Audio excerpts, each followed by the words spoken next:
Health education के नाम पर विदेशी सहायता लेते हैं, लेकिन उसका कहीं ना कहीं दुरुपयोग होता है।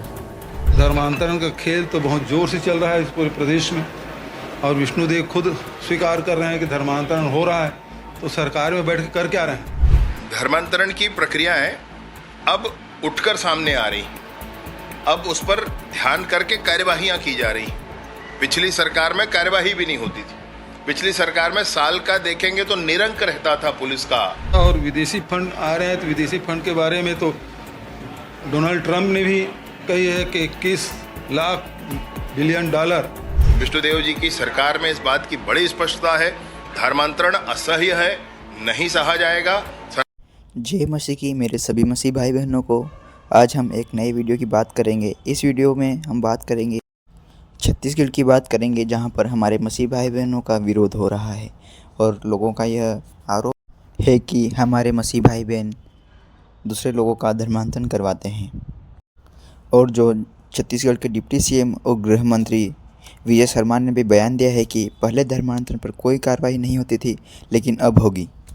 तो दोस्तों, आप वीडियो में अंत तक बने रहें, जिससे आपको पूरा मामला समझ आ सके और आगे हम वीडियो में बात करेंगे। वीडियो देखिए पहले आप। अब हम कई बार बोल चुके हैं कि कई ऐसे एनजीओ हैं जो हेल्थ एजुकेशन के नाम पर विदेशी सहायता लेते हैं, लेकिन उसका कहीं ना कहीं दुरुपयोग होता है। हेल्थ एजुकेशन के आड़ में धर्मांतरण का खेल। तो दोस्तो64 ये है छत्तीसगढ़ के डिप्टी सीएम विजय शर्मा। उन्होंने धर्मांतरण के ऊपर एक डेटा पेश किया है, जिनमें उन्होंने बताया है कि 364 ऐसी संस्थाएं हैं जो प्रदेश में संचालित हो रही है, जिनको विदेशों से फंड आता है, और 84 ऐसी भी संस्थाएं हैं जिनका रजिस्ट्रेशन कैंसिल कर दिया गया है। इनका कहना है कि शिक्षा और स्वास्थ्य के नाम पर विदेशों से अलग अलग फंड आता है और उन्हीं पैसों का मिशनरीज गलत यूज़ कर लोगों का धर्मांतरण करते हैं। और 2018 से 2025 तक छत्तीसगढ़ में जितनी भी कार्रवाइयाँ धर्मांतरण के ऊपर हुई है, उनके लिए भी उन्होंने बयान दिया है।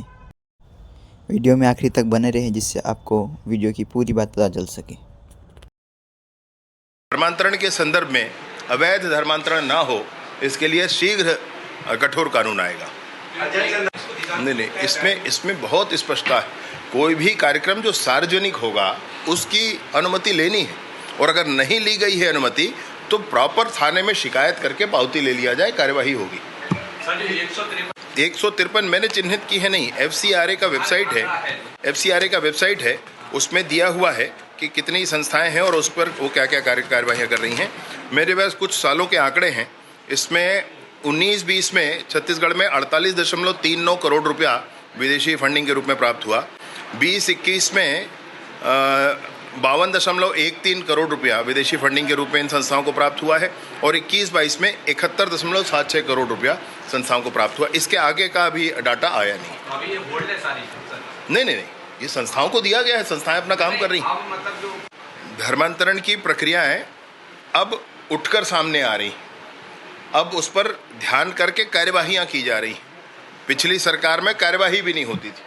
पिछली सरकार में साल का देखेंगे तो निरंक रहता था पुलिस का आंकड़ा, क्योंकि आंकड़ों पर ही जीना रहता था उस सरकार को। आंकड़ों के आधार पर ही खुद को सही साबित करना होता था।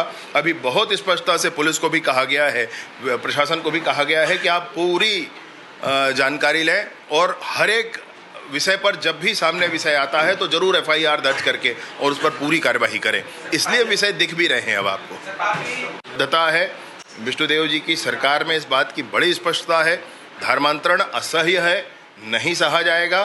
सनातनी मानबिंदुओं की सुरक्षा रक्षा के लिए सारे काम किए जाएंगे, और इसलिए अगर कोई भी ऐसा प्रकरण आपके ध्यान में है तो जरूर बताया जाए। राशि दी जाती है। एक तो जो संस्थाएं वो हैं जो विदेश से आर्थिक सहयोग प्राप्त करते हैं, तो छत्तीसगढ़ में ऐसी 364 संस्थाएं थीं जिनको विदेशी फंडिंग मिलता था। उसमें से 84 संस्थाओं को कैंसिल किया गया है केंद्र सरकार के माध्यम से, और ये FCRA के अंतर्गत पंजीकृत संस्थाएं हैं, और 127 संस्थाएं जो स्वयं ही समाप्त हो गई प्रॉपर ये नहीं कर पाने के कारण। और इस तरह से 153 कुल संस्थाएं आज छत्तीसगढ़ में हैं जिनको विदेशी सहायता प्राप्त हो रही है और ये संस्थाएं विभिन्न कार्यों में अभी लगी हुई हैं।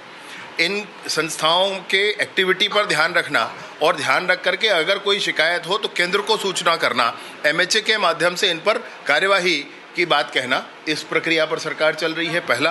दूसरा यह है कि वो संस्थाएं जिनको राज्य की सरकार से अनुदान प्राप्त होते हैं, तो ये संस्थाएं भी शैक्षणिक संस्थाएं अथवा चिकित्सा से संबंधित संस्थाएं हो सकती हैं। तो इन संस्थाओं के भी, और इसी तरीके से मैं आपसे एक बात और कहना चाहता हूं, विगत वर्षों से और इस वर्ष में जो धर्मांतरण के संदर्भित कार्यवाहियां हैं, तो 2024 में 12 कार्यवाहियां पुलिस के माध्यम से की गई और उससे पहले 23 में निरंक थी, 22 में 3 थी और उससे पहले एक आध कार्यवाही थी।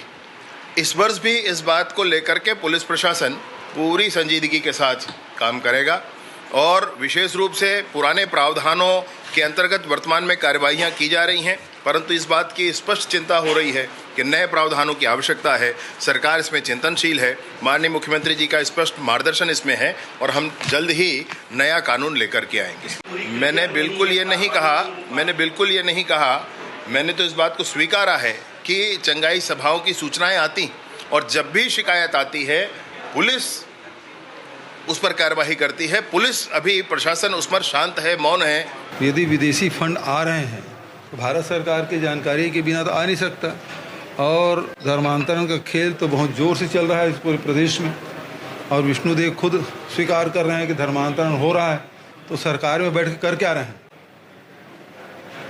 कोई जवाब उनका नहीं है। तो ये स्थिति है। और विदेशी फंड आ रहे हैं तो विदेशी फंड के बारे में तो डोनाल्ड ट्रंप ने भी कही है कि 21 लाख बिलियन डॉलर अपने मित्र मोदी जी को दिए हैं, लेकिन भारतीय जनता पार्टी चुप है। मोदी जी को जवाब देना चाहिए। इतना बड़ा आरोप यदि किसी देश के राष्ट्रपति दूसरे देश के प्रधानमंत्री पे लगाते हैं तो ये तो देश के ऊपर देश की जनता जानना चाहती है कि डोनाल्ड ट्रंप इतना बड़ा आरोप कैसे लगा दिया।